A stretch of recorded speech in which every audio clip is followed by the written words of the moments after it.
We'll go ahead and transition into the Q&A portion here for those that are with us. But yeah, what questions do you have? What things are on your mind? Get some feedback from coaches, other clients. Go ahead and raise your hand or unmute. Get it going.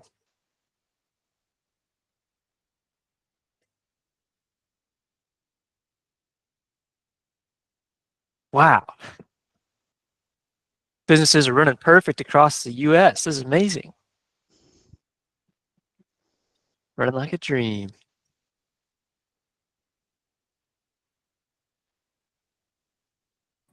Hey, Nicole, do we want to start with maybe giving some of these Google local services updates that we've been emailing people about, or going to email everyone about? Yeah, we definitely can. Get them pulled up. Yeah, let me. Bryce, you're getting it pulled up? Yeah, I'm going to try to find them. Great. Okay, so I'm sure that some of you guys have been getting emails from either us or from Google Local Services. Has anybody, just show of hands, anybody gotten an email recently about the Google Guaranteed badge or something along those lines? That's right. So Google is not completely changing. The email kind of makes it seem that way. Essentially, if you are already approved and on Google Local Services, nothing's changing for you. Things are just going to rock and roll just like normal. Essentially, all that's changing there is Google used to guarantee the from the contractors that are on Google Local Services. So if you're a consumer and you use a contractor from Google Local Services and they do shoddy work, Google kind of guarantees their work and says that they will refund you a certain amount. That's kind of going away, which really doesn't affect you guys really at all. They sent out a couple of emails. I've had clients forward them to me a little bit concerned. Really nothing to worry about there. Another thing, if you log into your Google Local Services account and you go to the verification page, if anything shows as verifying or pending, if you click on it and it shows it as passed, it is not. It's a glitch in their system. If anything shows as verifying or pending, let your coach know or let Kaden know so that we can reach out to Google on your behalf and try to get things pushed through or see why they're still in that verification phase. So you want to make sure your business verification is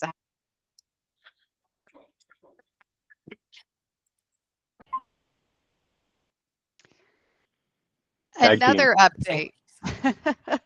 Go ahead, Bryce or Travis, if you guys have. I know we had a few others. Yeah.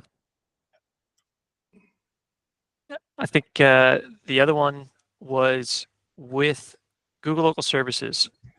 If you're not getting any calls at all, this doesn't mean if you're not getting good calls or the kind of calls that you want, but 0 calls at all. No more are you getting the whisper beforehand.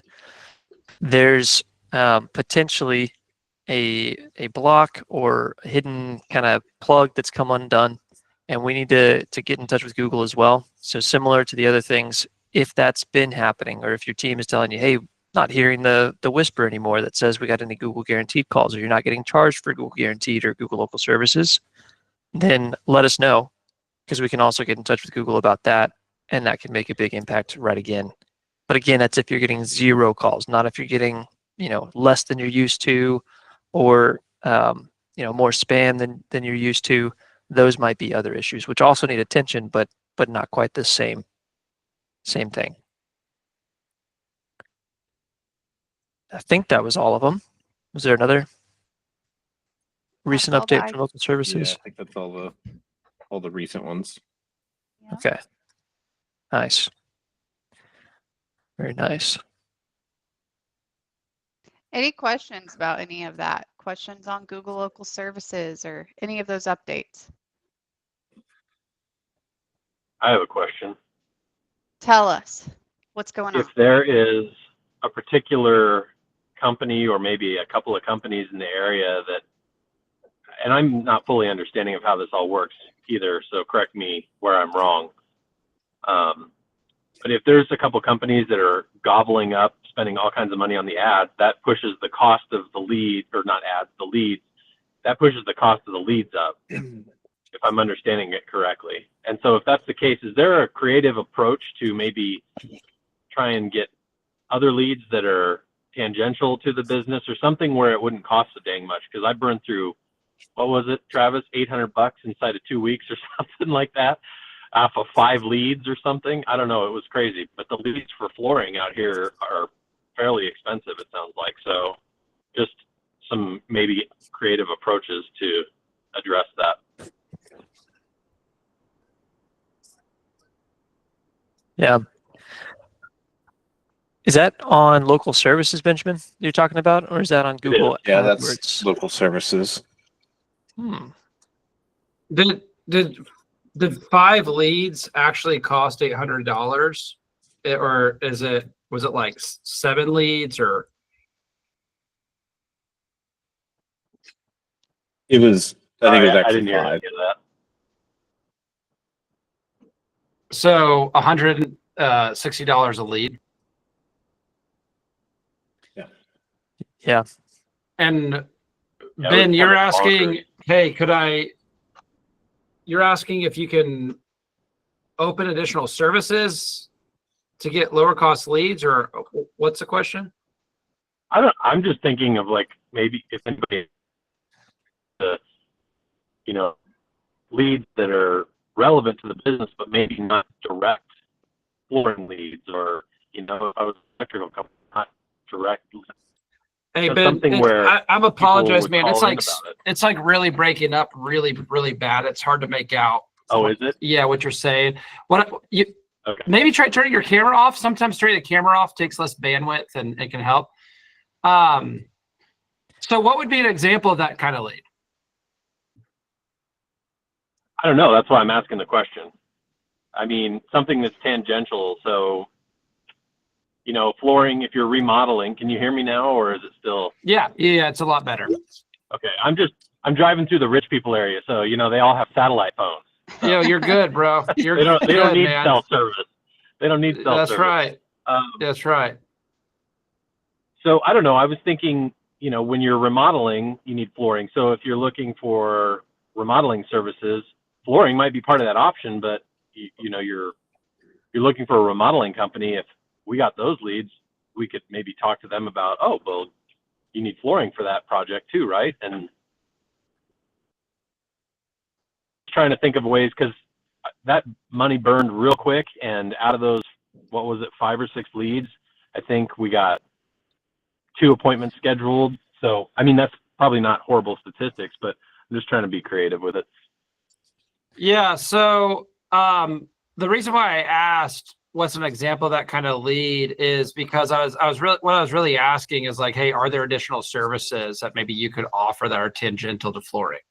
Right. I was trying to kind of just uncover, like floor, what like carpet cleaning or something like that. Right. Yeah. Right. And so the remodeling thing, I mean, I don't know if that would work very well, because even if you got a lower cost lead, like if someone's reaching out to a remodeler, then they're probably wanting to work with a remodeler. And I'd hate for you to spend a bunch of money on leads and schedule appointments, but nothing comes from it. And so I do know that local services, some of what you're saying is true to a certain extent. I don't think it's the way it works is like the lead cost just keeps on rising and rising and rising. Like I don't think it works that way either. Your cost per lead is going to be different per area, per industry, and per service that they are searching for. So like whatever they typed into Google to like pull up your ad could affect the cost of the lead. But typically we see like for most lead generators, whether it's Thumbtack, Angie's List, Google Local Services, you're looking at $100 per lead or more. That's become pretty normal, especially for clients who have bigger ticket services. So remodelers, roofers, floors, like you're gonna see that pretty pretty average. And so there's really no like hack Okay. to get around that, unfortunately. That's just kind of become the new norm. Yeah, what you could Okay, do. that's so fine. That's why I asked the question, just so I better understand. yeah, and I think this is a great question. Just to make sure you know, any follow-up questions we may have asked, we're just wanting to get a little bit more clarity. It's a great question. And Yeah, I don't take it any other way. okay, yeah, good. So like one way to think about it is like $800 for 5 leads. It sounds like a lot, right? But I mean, if flooring projects are or should be ideally fairly high ticket items, right? Like if you had to just do a guesstimate off the top of your head for these 2 leads you booked appointments with, like what do you, I don't know, maybe you haven't been on the project yet or have done the appointment, so maybe it's hard to tell, but just on average, how much would like one of those opportunities be worth to you? It just depends. One of them was a restaurant that wants hardwood floors refinished. So that one is probably around, I think that was around 9,000 that we quoted them. Yeah, that's what I was thinking in my head too. Yeah, call it like 48 10,000 or something like that. So I think we'd net a little over $4,000 on that. So I'm not saying that the leads aren't worth it. I'm one of these that I'm not just gonna lie down and say, oh, cool, my ads cost me $150 each. That seems reasonable. I'm gonna be like, can we do this more efficiently? Can we do this better? So Travis is gonna hate me by the time he's done with it, because I'm just gonna keep pushing on him until he can't move any further. I will. Well, I think that's a good thing. I think until the cows come home. So. Yeah, and that's a valuable approach to have as a business owner. That's how ideally everyone should be thinking. Now, maybe there's a certain like obsessiveness or point where it doesn't make sense. We're analyzing it further and further and continuing to try new things to reduce a lead cost by $30-$40. I think at a certain point, maybe it's like becomes settled, but you kind of get where I'm going is like for any construction service with a longer term sales cycle, right? That has an opportunity to be a larger project. A lot of times, $160 a lead sounds like a lot, but like you're kind of saying, right? Net profit $4,000 in exchange for $800, pretty fair trade, right? Especially if you're just needing to find new work right now. I think something that you could always do, Benjamin, is use this as motivation to continue driving reviews to your business listing and to continue building your authority on your Google business listing. Because those leads are often just as high quality. I know, there's spammers out there that find our business listings and they call us endlessly. But in the kind of ocean of those spammers are like legitimate people who are looking for a business, right? And often, if it's not a spammer, the leads that are reaching out to you on Google Local Services can be just as high quality, if not higher quality, than leads that you get from local services. And you're not paying for anything, right? It doesn't cost you anything. And so my recommendation would be to get your lead cost as a whole down across all marketing channels would be to drive the activity that brings organic growth. And that doesn't just have to happen through the Google business listing either, right? You can redirect that towards, you're talking about, hey, you need a remodeler. Could we get remodeling leads? You need a remodeler to do flooring project. I don't know what kind of work that you want to do or not want to do if you are open to subbing out, being a subcontractor on jobs. But it's like we could drive organic growth there, where you become the flooring company of choice, for multiple remodelers in town or GCs in town, right? And now they're referring you leads that you're not paying for.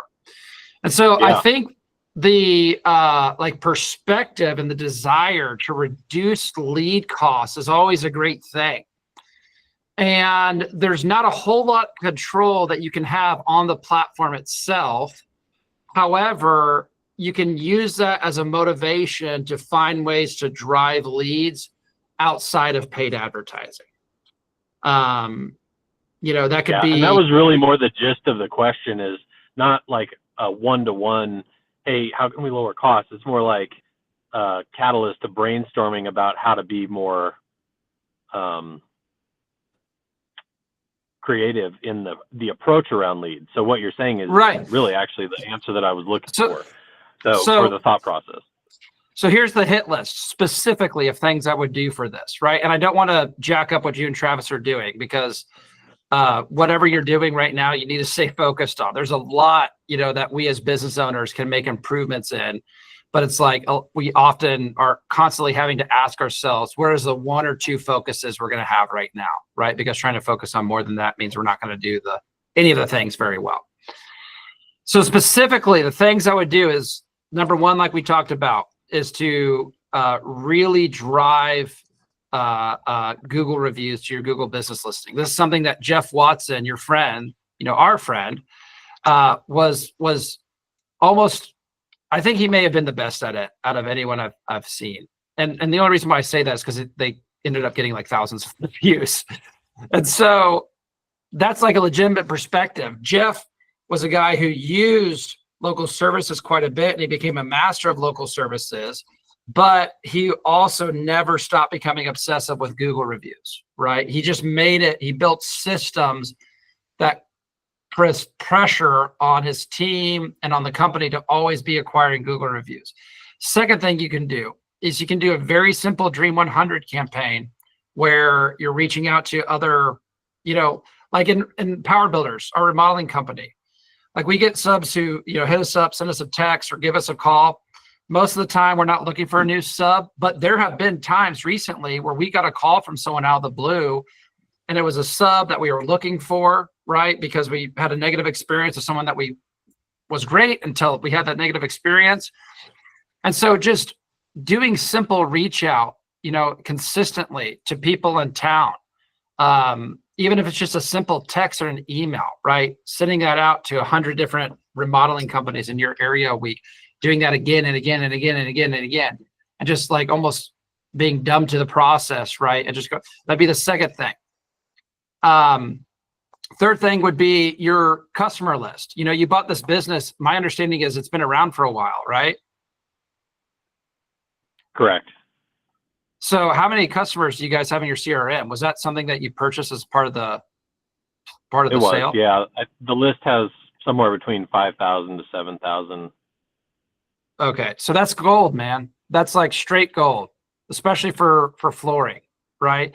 So what I'd also do is do consistent reach out towards your customer list. And what that could look like is literally sending one weekly email where you're coming up with just an offer of the week, right? You can make different offers on different types of flooring. You can make you can make offers around, installation or discounts. You can promote different warranties that you provide, but just sending out a weekly email with a different offer every week too would be a way to drive organic lead growth without spending any more money. So those are three real concrete ways that everyone could do this with.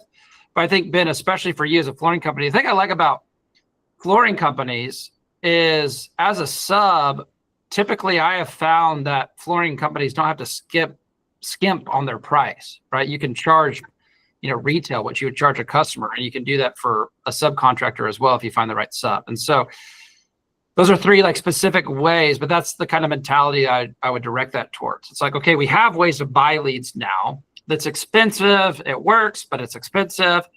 How can we drive organic lead growth? And those would be the things I'd recommend doing just to start. But I really want to hear from Lance Odell. The Odell. Deezy. Deezy. Yeah. Co-founder of Dell Computers based in Austin, Texas. Lance Odell. Thank you for being here, buddy. Thank you. Hey, no, I was gonna say, if you have, if you're paying expensive leads and that kind of stuff happens, I was gonna say, make sure that, I guess, look into the processes you have for closing deals, because if you're getting 5 leads but you have a 40% close rate, I mean, it's worth it. Boom. That's so if leads are expensive and it's expensive to be competitive. And so what we could really work on is sharpening our close rate, our follow-ups, all of those things to make sure that every one of those leads is really, really worth it. That's just my advice. Cannot emphasize that enough. A lot of times clients, business will obsess over, I need more leads, I need better leads, I need cheaper leads. But what they don't want to do is put in the work to focus on improving that sales process. And it's like leads is not your problem. Your closing ratio is the problem. And the beautiful thing about that, we don't have a ton of control over Google or search volume or the economy. What you do have control over is your sales process. And so that's the where your energy should be going to.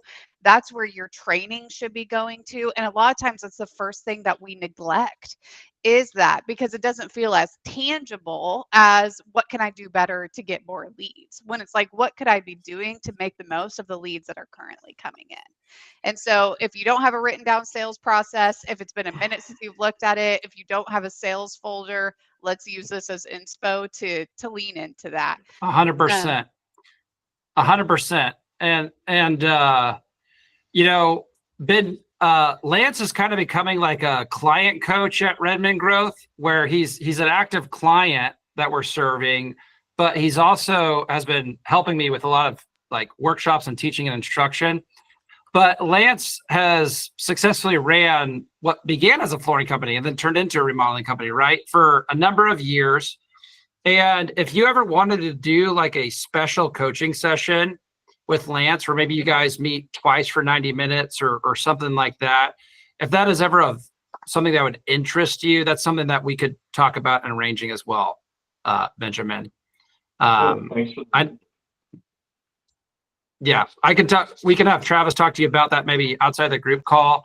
But I think Lance has some really valuable systems and insight, especially on a flooring business, as it relates to the sales process. And I think he could provide a lot of valuable coaching in your lead management and your sales process so that you could close at like this 40% rate that he's talking about. He's giving a thumbs up. That sounds good. Yep, Okay. for sure. You good, Ben? I'm good. Thanks, guys. All right. Irv Lopez. What's up, Irv? So I wanted to chime in on that. I started the plumbing company as what you said is, I mean, I didn't have the capital to go out and get a bunch of new construction jobs or get a bunch of revenue going. So what I did is I did plumbing for 6 years, new construction and residential at the same time. So I called a couple plumbers and I was like, hey, what are the chances of you subbing out a couple houses to me and you pay me for the fixture and you supply materials? And that is a great way to stay busy and, do a house, get a call, go do the call, come back and keep staying busy. And I mean, I've been doing it for 4 or 5 years consistently. And that is one way to get more plumbers and apprentices and teach them new construction. So whenever they go to service calls, they know what to do. I know it was a little sidetracked from what the initial conversation is, but yes, that is one way to help cut down on advertisement and still keep some revenue coming, is to reaching out to other companies, because there's so many big companies out there that don't have the manpower and don't want to hire people. But if you could be some type of help for the meantime and then still have your stuff going, that'd be a lot of help. Yeah. Yeah, that relates. Yeah, I That's see really good. Carlos in the chat asked this question where, as an HVAC service provider, would anybody be able to give me tips on finding a meeting with remodeling companies? They sometimes have a need of an HVAC guy while doing some of the remodeling. Has anybody Almost every done- remodeling project will need an HVAC guy. So sorry, Nicole, to cut you off, but I just want to emphasize it's a great idea. And the only thing I want to change in that is they always have a need for an HVAC guy, often multiple times in a project. And so one value area too, I mean, sorry to interrupt you, Robert, could be to No. ask your trades, that's their subs, the guys that work with you or subcontractors that you work with. You could be like, hey, do you ever work for anybody else? Do you know any other remodelers? That's one way to do it. Also too, if you ever checked your active permit list to see if any active permits in your area, you can pull and see active permits, and it shows the contractors listed on there. That's also a great way to build a Dream 100 list too, looking at like active permit lists in your area. That's public information. Yeah, there's all sorts of stuff like that. Like I know in Tulsa they have like the Home Builders Association, right? And they have a directory of dozens and dozens and dozens of residential remodelers and GCs in town, right? And so like a lot of times the hardest thing in doing this is just like finding out who you're going to reach out to, but it's not really that difficult if you put a little bit of effort into it. It just requires actually making it happen, actually scheduling the time to do something like that. So here's what a system like that would look like, right? You block out an hour or 30 minutes in your calendar a week, right? Maybe have an office day, maybe have a marketing day, right? Where you're not running calls, you're not running a truck, you're just doing office work, right? And for 30 minutes or an hour in each day, you block this out in your calendar and you just put the title of the event, Dream 100 work, right? Dream 100. Then every week in that 30 minutes or an hour, wherever you have blocked off, it could be literally as simple as pulling up a, permit list like Lance was talking about. It could be as simple as finding like home builders associations or other like trade networking associations, going to their directory. A lot of times, most of the time it's public information. It could even be just going to Google. That's how we started at Redmond Growth. I would go to Google and I would type in like Tulsa construction companies. I'd cold call them, right? That's how we started at Redmond Growth. And then we started doing that across the entire country. But all you're doing is finding a list of these people, and you're just sending you could just start by sending a text message, right? The first week. The text message could just say, hey, my name is Carlos Martinez. I own an HVAC company here in town. We've got this many reviews. We've been around for this much. People love our work. We're actively looking to provide subcontractor HVAC services for contractors here in town. Do you have any projects that we could bid for you right now? And you just start sending that to people. And dude, if you do that for 12 weeks, and that's the hard part, right? Is actually doing something for 12 weeks. Let's be honest. It's hard as business owners. We've got so many things going on. But if you're able to block out that time and do that for 12 weeks, you would have more work than you'd probably be able to handle. And you're just consistent. And okay, I want to send 100 text messages this week. Next week, I'm going to call 100 people. I'm going to call 25 of those people, or my top 15, whatever it is. As long as you're just making motion on this reach out, right? We have a whole Dream 100 process that's like a system that works extremely well. But I'm not even saying to give it that commitment. I'm saying block out a 30 minutes, an hour, and that can make a difference, right? The stuff works. I remember one time my wife, she was just wanting to help us out at Power Builders. And so she started going out on Facebook groups, like in the Seattle area, like neighborhoods and things like that. I actually don't know how she found these groups. And then she just started putting a link to our website and a little bit about our company and saying that we're open for remodeling projects. And we found work that we bid on that way. I think she did that for like maybe an hour or two max, right? So a lot of times this stuff works. It just requires that consistency and blocking out that time and actually executing on it. Yeah, Nicole posted, Yeah, Carlos, set that time window and then let us know how it goes as you're doing it, right? If you want to have an easy way to make consistency and accountability, if you make a commitment to our group, like, hey, I'm going to set this time aside. And then each week over the next, 8, 12 weeks, whatever you commit to, I'm going to update you guys on how it's going and ask questions based upon my progress. Like, what an incredible way to utilize our program, right? You have the accountability for yourself, which everybody needs, right? Especially business owners. Like, it creates that accountability for yourself. You're able to use the group to actively learn as you're doing it. You're giving updates to the group, which is helping other people. And this maximum costs you 30 minutes to an hour a week plus the group call every week. So yeah, dude, I would do that and let us know how it's going. And anyone else in the position that's hearing this and like, you know what, that does sound like a good idea. Let's do it. Right? Use this group call. Keep us updated. Self-report on Thursday. That's right. Really good stuff, guys. Really good stuff.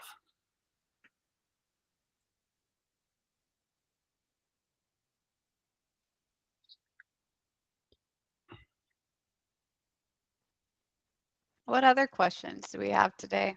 I did put the Dream 100 outline in the chat. If you want that outline for yourself, just make a copy of it, and then that document's totally yours. And you can make whatever edits that you want, but it's got the script, emails, text messages, pretty much everything you need to implement what Robert's talking about. Yeah, and your coach is a master at implementing the system. Like, this is stuff, I mean, our people have been here for years, and this is stuff that they started doing on day one. And your so coaches used to make 200 cold calls a day or more. Yes, I would Yeah. say we're pretty good at that. Yeah, we like made each coach do that as a rite of passage, right? Because we were like, well, if business owners are going to make cold calls, then we need you guys to make cold calls. And then it turns out like most business owners weren't making cold calls anyway. And so, yeah, so it's kind of a rite of passage. Hey, unless someone has a question, I've got a question. Is there any construction guys here that like doesn't use a cost plus method of pricing, that uses like a fixed price method where you create a price and that price is going to be the total for the project? Any? James, can I ask you some questions? Sure. So I use kind of a modified cost plus. Currently, I'm trying. Yeah, I want to hear about this. I'm trying to move to the pure cost plus, but typically what I do is, depending on the size of the scope or whatever, is I create line items for each individual trade or each individual thing. So demo, dump fees, everything's line itemed out in my estimate. And then what I do is and those are what I think my cost is going to be, and or what an actual bid is from one of my subcontractors. And then I plug that into the spreadsheet to get my ancillary labor and my overhead and my other, and then I put separate line items for each of those. So I'm showing everybody, I'm saying, hey, this is what I think my cost is going to be. Here's 10% to cover my overhead, and I work on a 20% margin. And here's what that is. Yes, I'm showing you what I expect to make on the job. I just think it's transparent, and I think it's the right thing to do. And so, like, if it's a bathroom or something that I do pretty regularly, I know what my costs are going to be. But if it's a big remodel or addition, that I just say, this is my preliminary estimate. If it fits your budget and you want to move forward, then we need to have plans made, or if you already have plans, let me send them out to all of my vendors and subs, and then dial in that exact number. So generally, hopefully, when I go to contract, I have my exact cost from suppliers or vendors or subcontractors. Mm-hmm. So the only thing that might bite me in the ass is if I missed something. Yeah. So it's does kind that of happen to you? Pardon? Does that happen? Not very much anymore, because I learned my lesson on several things. So my estimates are pretty detailed, and I try to have a very good description So if there is something that was missed, I can either go back to my homeowner and say, hey, I missed this. It wasn't on the estimate. I didn't see it for one reason or another. And I try to get a change order for it. But throughout the process, like I used to get bit in the ass on grass, landscaping after an addition or putting some sod down because I never thought about it, right? Well, we tear the shit up out of the yard whenever we're building the thing. And so, oh shit, now I got $1,600 in sod. Well, guess what? There's sod in every bid on every one of my jobs now.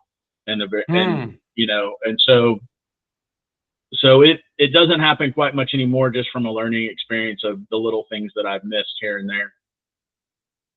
So it sounds like you come up with your price almost using like a cost plus method to come up with your final number. Yeah. And then you even present the price kind of in a cost plus format too. Hey, here's the cost and here's, you know, the overhead and profit, right? So that would be like a cost plus. But then the thing that's different is that once you get on a bigger project, for example, those final numbers back from subs, or on a smaller project, you know those numbers really well because you've done it so much. You're not, that price is set once you reach a final price. Yeah, when I go to contract, that's the number. Okay. And why have you decided not to go full cost plus? So when I first started with you guys a year or so ago, I didn't do that. You know, I would just put and kind of lump everything together. And so when I first started working with you guys, when you said cost plus, that's the way I interpreted that, the cost plus method. Right. And so that's what I started doing. And it was quite honestly, it's pretty successful. People enjoy it. They think it's very transparent. Yeah. I've tried going to the profit as you progress method that we've been talking about. Right. I've tried it once and it was a total clusterfuck. And I can't really decide if that was because of me or my customer, because he didn't quite understand it. I didn't explain it very well.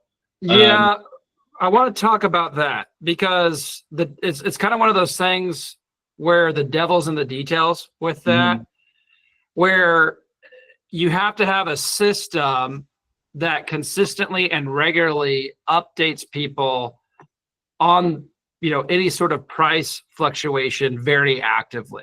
And you have to be sure that beforehand you're setting clear expectations of what someone's agreeing to. You know, like when you're presenting the estimate, hey, this isn't a final price. This is the most accurate price that we can determine based upon the current pricing of things and current scope of work. But, you know, thanks, Kate. So that's really good feedback. I want to talk more about it, but we've got a lot of people raising their hands. We had 4 and it moved down to 2. I saw Fletcher, I think, was next. I can't remember who was after him, but then I saw Philip and then I saw Robert. So Fletcher, why don't you go ahead, buddy? Yeah, sorry I don't have my camera on. I have this horrible shoddy Wi-Fi in my office. So you're good, brother. With my camera off, everybody doesn't glitch. It's pretty great. Yeah, that's how it works. I had raised my hand because you asked the question you had asked, Robert. I also sort of this modified estimate pricing fix type thing. So I just raised your hand. So if you had any questions, maybe I could have also had feedback on that. But so I do you do it? Say it. Do you do it like James does it? Well, yeah, for us, we have I've turned our services into like products. So we have a specific product we provide. So I have a fixed price for those products. And then from there, I then add the 5% miscellaneous to those fixed products because that's the labor. And then I add the remaining overhead and as a markup at the end of the price. And it spits out the exact number that would be in the cost plus spreadsheet. Okay, perfect. Okay, that's really good to know. I really like that. Yeah, my customer doesn't see what I'm making out of it. My quote system doesn't allow me to do that, but it does allow me to get, I just have fixed prices for if you want a story double hung window restored, that's going to cost you $395 in labor plus 5%. Plus, and this is my system, has to be 33.33% to give me a 20% profit. I don't know how that works. I don't care. As long as it gives me the math that I need to have every time. And I just took it. Yeah, I could probably tell you why it's maybe coming out that way. Yeah. But that's kind of another conversation. Yeah. As long as you know the percentage now, that's the important thing. So that's right. I think what may be happening is you may be applying a markup of 33% that is giving you a 20% margin is what's probably happening. That's what's happening. Rather than another method you can do, and the way that estimating spreadsheet that we have is built is to make sure that your costs only stay at a certain percentage of the total of what you charge someone. Okay. Right. So then the remainder is a margin based approach, right? So 75 or 65%, like what I tell people, and we have this on our contracts too, is we very candidly tell people only 65% of what you pay us will go to the direct cost of labor, materials, and subcontractors. Mm-hmm. The remaining 35% will be used to cover our project management fee and scheduling fee and our contractor fee. Got it. And people sign up for it, kind of for a lot of the same reasons that James said, is the transparency is there. Like we are really dialed in at, like we have a spreadsheet, and I covered this in the Profit as You Progress workshop system. I can give a spreadsheet to anyone, but we have a spreadsheet that has like a mini budget and a transaction report. So we're able to tell, hey, this is what we expect in the next 2 weeks, your project to cost. But then on our transaction report, anytime there's a cost, we add it to that client's transaction report, and they have a copy of that. And every line item of every cost of their entire project is there with a hyperlink to the actual receipt of that cost so that they can verify. Yeah, that's what I want to do. Question though, and I wonder, because I'm not necessarily doing the cost plus. If I was doing the cost plus method, does it also reduce the amount of time spent on writing estimates? Or is anybody else experiencing a lesser amount of time spent? So I think that's a great question for the group. I personally am not writing estimates. I know how estimates are written. I don't know. I think there's things that you can do to enhance your estimating process to get that out faster.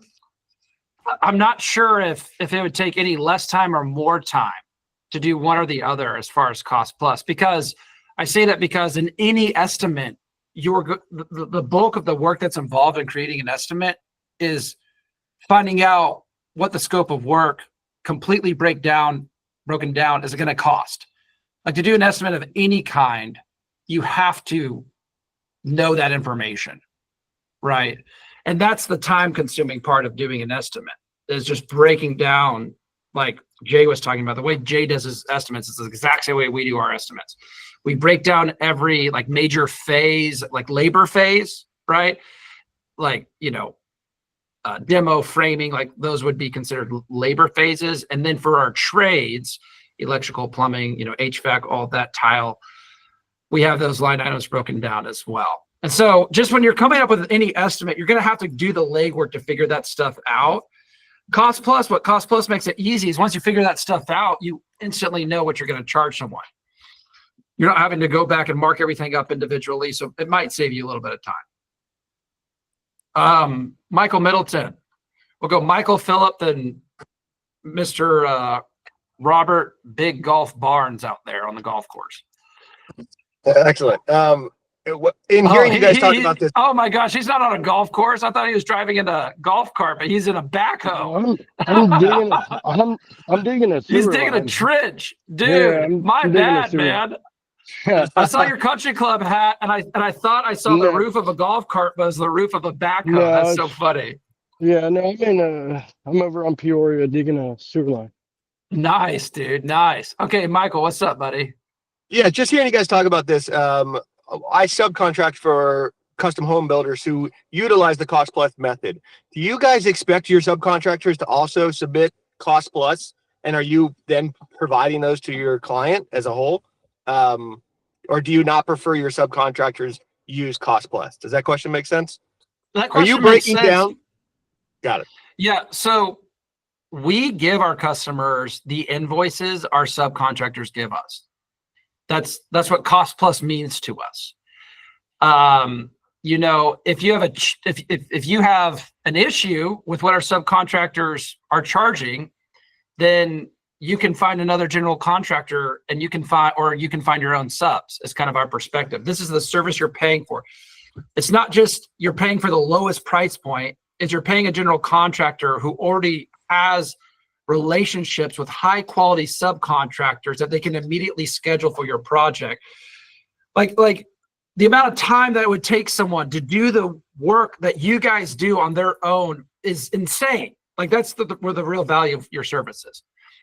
And so personally, number one, I don't know, we provide it to people, but I have found that if you provide it to people and they see the transparency and they know it's there, they don't typically look very deeply into it.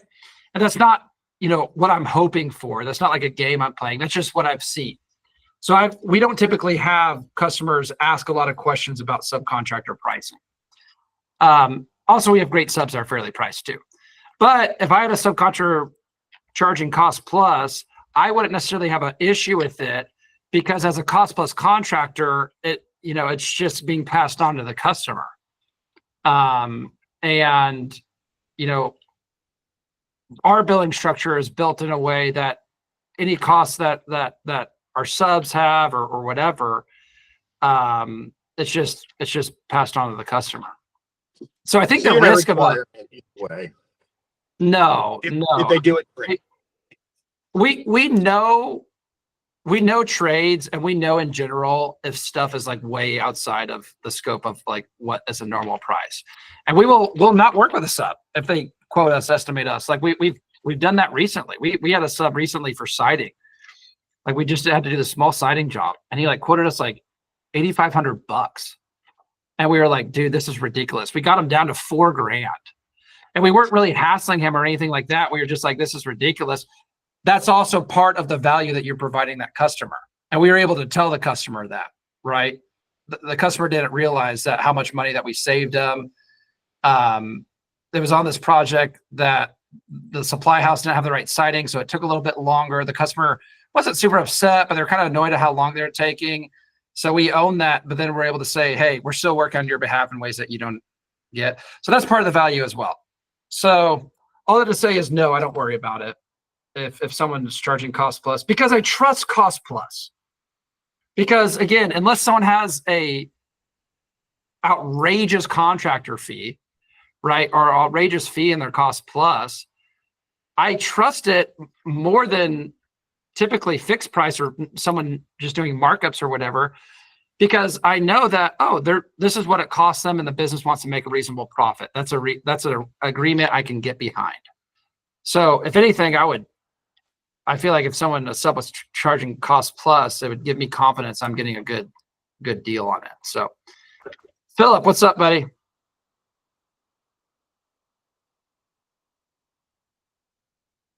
Did we lose Philip? Oh, can you hear me? Hey, Robert. Yeah. What's up? Hey, man. Sorry, I had a couple things. Have a question after kind of answering your question.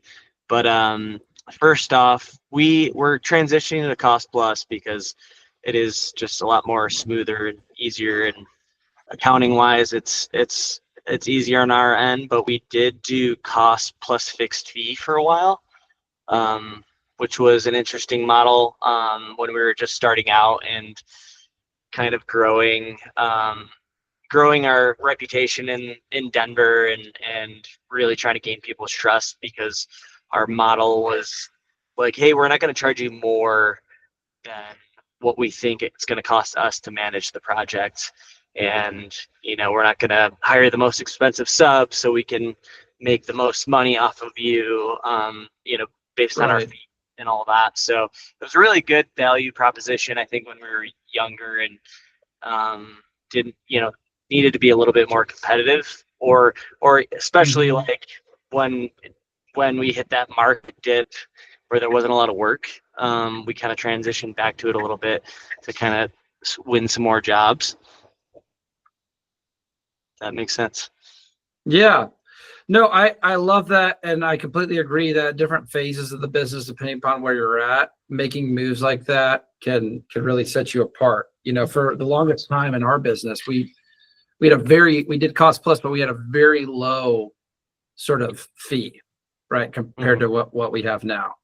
And we could confidently tell people we did this best price guarantee where it basically was like, hey, you know, if you can find a quote, if you get a quote from another contractor that's the same scope of work and same materials, right? And they're a licensed, bonded, insured, legit contractor, and their price is lower, we guarantee to beat them. And the reason why we were able to make that claim so confidently is because we were pricing our jobs at a point, because we were very lean, we had very little overhead. We were pricing our jobs at a point where we know that, you know, if someone's going to beat us, they're not going to be in business very long, right? Like, because they couldn't be. Yeah. So you really like that approach. Yeah, no, and that kind of begs the other question, Robert, is that I've seen kind of you guys creeping up your margins. I think on your cost sheet, it was like a 25% margin, but the more I hear from your team, it sounds like maybe you guys are charging closer to 35% margins now. Yeah, it's 35%. So we do a 15% project management and scheduling fee plus a 20% contractor fee, and we're winning projects from it. We actually have a very solid closing rate from it. Yeah. Cool. And I very much believe that any of you guys could do that yourselves. That's kind of another conversation, because I really believe part of what allows us to do that is the way we market and brand ourselves. So when we're coming to the like first walkthrough, people are already pre-sold on us, and they're already like excited to talk to us just because of how we have marketed and branded ourselves. We make sure people know that they are objectively getting a much better remodeling experience by going with us, and we can specifically tell them why they're getting a much better experience, because we do things that other people literally do not do. Like I don't know anyone in town that does what we do, and it's hugely beneficial to the customer. So, all right, we're about out of time. But Robert, you've had your hand up for a while, and you've been out there on the digging a trench out in Peoria. So what's up, man? Well, I was just saying, so we don't use the cost plus on our foundation company, but I would say it's just more of a fixed price because the margins are a little higher on the foundation repair. So the cost plus, when we did the math on it, cost plus was actually quite a bit less than what our fixed price would be. Yeah, which to that I say continue doing it. If you can nail fixed price and you are always profitable on your fixed price projects, if you're always getting a net margin on it, that's the thing I like about cost plus, is sometimes the profitability on a project can be elusive and you don't really know how profitable you are until it's like, where's the money and where did all these expenses come from? But dude, if you have a way in your business of charging a fixed price and making a larger profit margin and successfully closing work at a pace that you need, bravo. Kudos to that, man. And again, I'm not against any particular system. I'm just pro systems that really work. And cost plus really works. But Robert, that system really works for you. And so I say continue doing it. That's part of the reason why I wanted to ask the question, is because I wanted to explore if people, and I think the foundation business is, I really like that business just in general. It's a hard business, I think, to break into, but it's a really profitable business. In my construction side, I would say I do more cost plus. I mean, the normal cost plus, but with the foundation repair, like if we did cost plus, we'd be losing quite a bit of money. Yeah. Or leaving money on the table. Right. Yeah. And again, continue doing that. Right. I want everyone to hear me on that. It's like, even like a lot of people say, well, you guys are just focused on residential and I want to focus on commercial. I want you to focus on whatever you want to focus on, whatever you're going to win business, whatever work that you want to do. I want to focus on that work. I also want to make sure that you get paid, and you get paid on time, and you get paid ahead of when expenses are owed. which isn't as common as commercial. So we may talk about residential because you have more control. But if you can do that same thing with commercial, do commercial. You know, I want people to know it's not like, hey, cost plus or, you know, fixed price or, you know, commercial or residential. It's what works. There are certain things that we've seen work really well time and time again and are very easy for a business owner to manage that guarantees profit and consistent cash flow. And then there are things that we've seen people struggle a lot with, right? That could be commercial work, that could be fixed price. We've seen a lot of people struggle with that kind of structure, which is why we make the recommendations that we do. But if you have something that works for you, dude, we're for profitable businesses. That's what Redmond Growth is for at the end of the day. Profitable, growing, healthy cash flow businesses. And if what your system's doing is providing that for you, then keep on doing it because that's what we're for. We're kind of running out of time, or we're a little bit over time. James, did you have something that you wanted to add? Burning desire? In case you're talking, you're muted. Sorry, I was away from the thing here. Yeah, I forgot what I was going to say. Sorry. That's all good. All right, guys. Appreciate you guys so much. Thanks for making this another awesome group call. I hope everyone continues to have a great week. If you're new here, how we like to end the group call is we count down from 3, 3, 2, 1. Then we have everyone say, so if you can unmute your camera, unmute your mic, unmute your whatever, count down with me. 3, 2, 1. Grow.